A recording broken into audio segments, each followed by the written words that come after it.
আজ শনিবারের উইকেন্ডে বাঙালির প্রিয় সমুদ্র সৈকত দীঘায় পর্যটকদের উপচে পড়া ভিড়।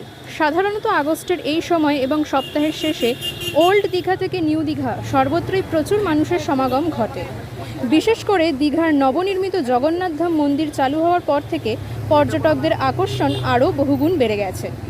আজকে দীঘায় প্রধানত আকাশ মেঘলা থাকবে এবং হালকা থেকে মাঝারি ধরনের বৃষ্টি বা বজ্রবিদ্যুৎ সহ ঝড় হওয়ার সম্ভাবনা রয়েছে।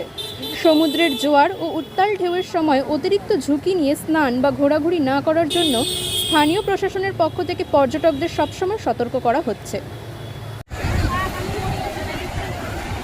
আমরা দীঘায় বেড়াতে এসেছি, দীঘায় প্রচুর ভিড়।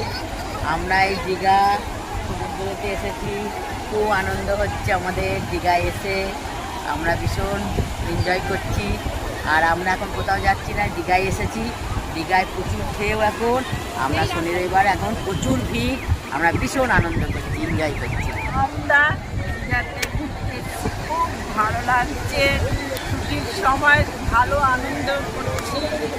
আর এর থেকে বলার আর প্রচুর ঢেউ, খুব ভালো লাগছে, এনজয় করছি। আমরা দীঘা এসেছি। হ্যাঁ, এখন দীঘা মানে যেহেতু এখন বাইরে কোথাও যেতে পারছি না, যেহেতু বর্ষাকাল। হ্যাঁ, যেখানে যেখানে পাহাড় ধস নামছে, দীঘার দিকেই বেশি পছন্দ। ওই জন্য আমরা দীঘা এসেছি। ঠিক খুবই ভালো লাগছে, ঘুরছি। ঠিক আছে, খুব আনন্দ, খুব ভিড় হয়েছে, ভালোই লাগছে। ওকে।